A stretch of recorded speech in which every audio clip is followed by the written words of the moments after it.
Plus vieux journal horloger de Suisse renaît de ses cendres. Lancé en 1876, le JSH, pour Journal suisse de l'horlogerie, était la référence pour toute la branche.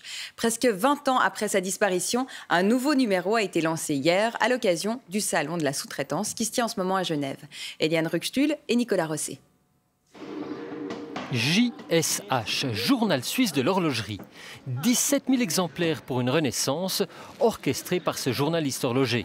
Particularité, JSH refusera la publicité des marques horlogères.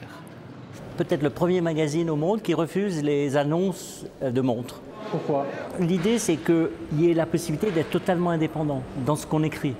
C'est-à-dire qu'à un moment donné, on ne doit pas se dire « je vais risquer de perdre une publicité parce que je dis quelque chose qui est simplement ce qui se dit dans les coulisses ». Donc ça, c'est vraiment le journal qui s'adresse aux gens qui travaillent dans l'horlogerie.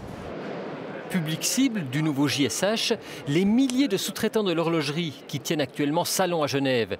Des sociétés qui souvent négligent leur communication. La plupart des entreprises, je dirais, c'est des entreprises de moins de 50 personnes. Donc c'est des gens qui n'ont pas le temps de faire beaucoup de communication, qui s'occupent de leurs produits, qui s'occupent de développer, de faire du développement, de la production et de livrer à l'heure pour leurs clients. Créé en 1876, JSH était la Bible du secteur horloger jusqu'en 2002.